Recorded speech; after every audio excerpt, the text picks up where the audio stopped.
There are also Sathara Sothapaththi Anga, which I would like to explain at the same time. Sathara Sothapaththi Anga is one needs to have these 4 factors in order to understand Dhamma. The Sathara Sothapaththi Anga is explained in Sangyutta Nikaya 5.2, page 147, Dutiya Sariputta Sutra. In that, Tathagatan Vahanse is asking Sariputta, Sothapaththi Anga. What does Sothapaththi Anga mean? What are the Sothapaththi Anga? Then Sariputta Vahanse replies, the first one is Kalyana Mitra Sevana. Then Saddharma Shravane. Second one, Saddharma Shravane. Yoniso Manasikare. Dharmanudharma Pratipadava. Those are the 4 factors that need to fulfill in order for one to become Sothapanna. The first one is Kalyana Mitra Sevane. Kalyana Mitra. It sounds like a very good friend.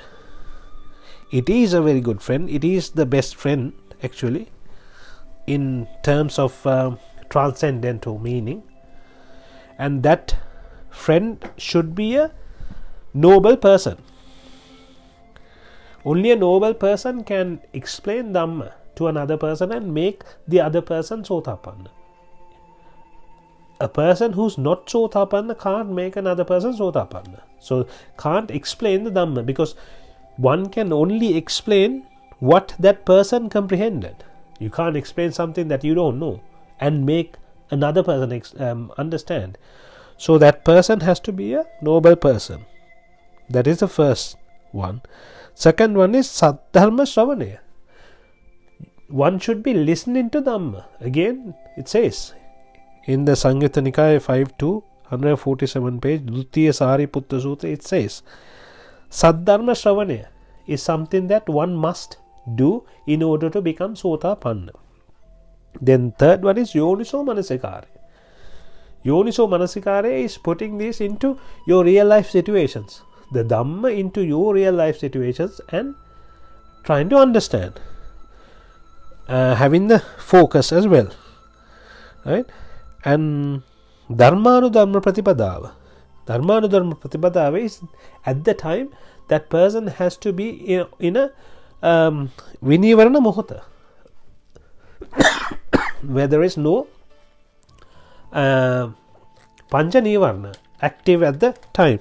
So when you have these 4, one can become Sothapanna. So that is something that you need to know. And then how does one, when one becomes Sothapanna, how that person spends the real life or behaves in the real life, what happens? So a Sothapanna, when one becomes a Sothapanna, that person understands what to take in and what not to take in. He understands the reality, and he understands excuse me, what is not reality, unlike a normal person. So he knows how to look at something in the right manner. Whether he looks at it in the right manner or not is a different story. So this is what is important. So say for example, one person blames another person. Say the person who gets blamed is a Sothapanna. So he can take it in different ways.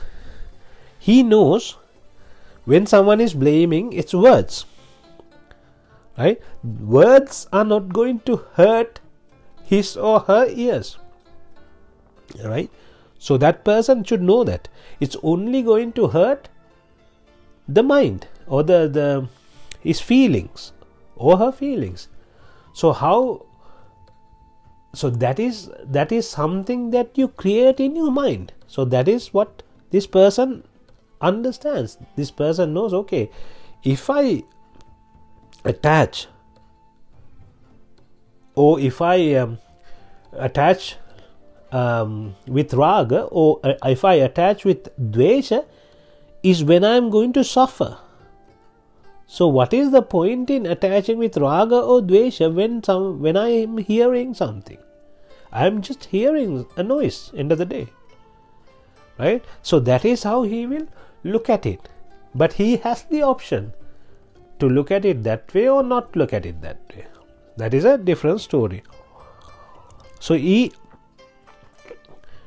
doesn't need help. That is another thing. When one becomes Sothapanna, they say Parapratya Rahita. One becomes Sothapanna, he doesn't need Parapratya. Parapratya is other people's help. So why do they not need other people's help? When I say they do not need other people's help, that doesn't mean you don't have to have any help. You can get help.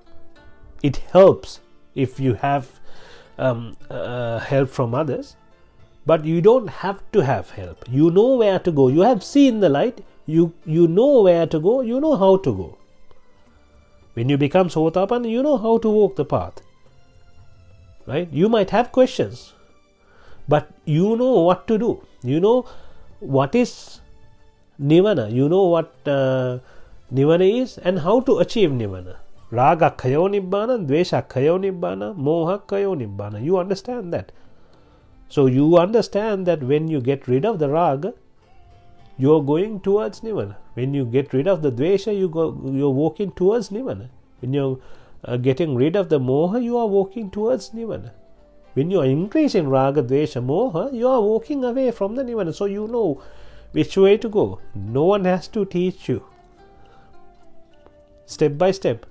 But when you do Dhamma discussions, when you do talk to each other with regards to Dhamma, it increases your knowledge, and you will get